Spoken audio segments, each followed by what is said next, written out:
Prime ટાઈમમાં આપનું સ્વાગત છે। શરૂઆત કરીશું આરોપી ફરાર, પોલીસ કેમ લાચાર।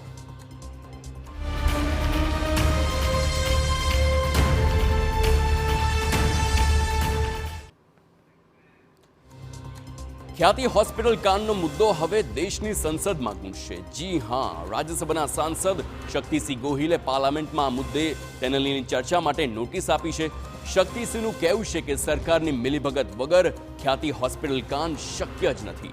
તો બીજી તરફ ખ્યાતિ હોસ્પિટલમાં થયેલ પીએમજે કાંડનો મુદ્દો રાજ્યની કેબિનેટમાં પણ ગુંજ્યો છે।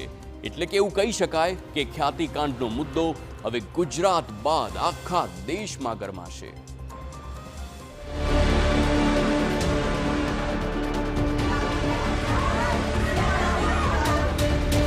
ખ્યાતિ હોસ્પિટલ કાંડનો મુદ્દો,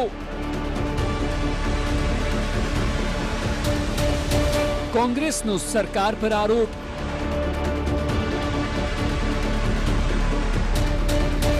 કાંડમાં સરકારના લોકો સામેલ, શક્તિસિંહ ગોહિલનું નિવેદન।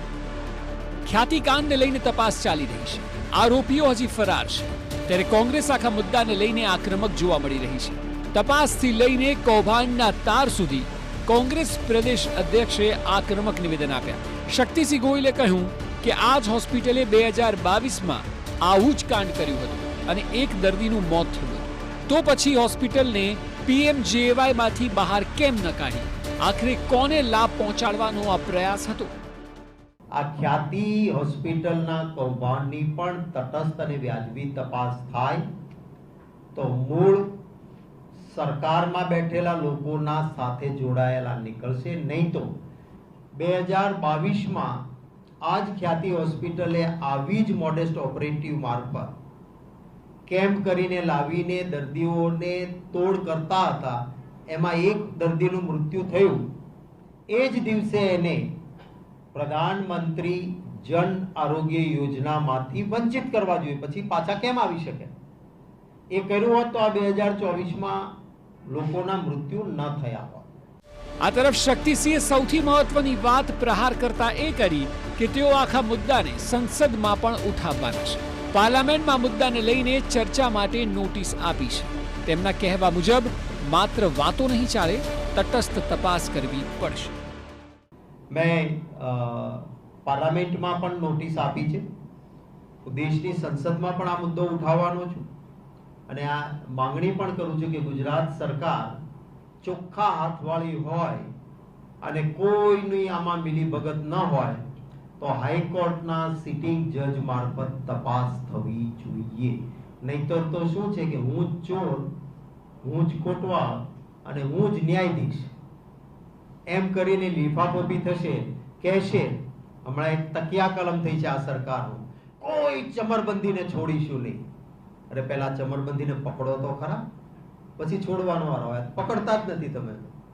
કોંગ્રેસ પ્રદેશ પ્રમુખ જ્યારે મુદ્દાને ઉઠાવી રહ્યા છે ત્યારે હવે લાગી રહ્યું છે કે કોંગ્રેસ આખા મામલાને લઈને આક્રમકતા સાથે આવનારા દિવસોમાં વિરોધ નોંધાવી શકે છે અને જ્યારે મુદ્દો સંસદમાં ગુંજશે તો વાત ગુજરાતથી લઈને આખા દેશમાં ચર્ચાશે, એ વાત પણ નક્કી છે।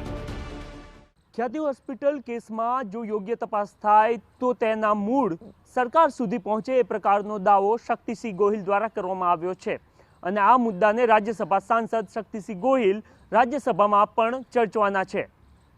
જો આ મુદ્દા પર ચર્ચા થાય તો મોડલ સ્ટેટ ગુજરાતનું મેડિકલ ઇન્ફ્રાસ્ટ્રક્ચર કેવા પ્રકારનું છે એ અને વેલફેર યોજનાનો આ મોડલ સ્ટેટમાં કેવી રીતના દુરુપયોગ થઈ રહ્યો છે અથવા તો એમાં કેવી રીતના ભ્રષ્ટાચાર થાય છે એ તમામ બાબતો દેશ સુધી પહોંચે।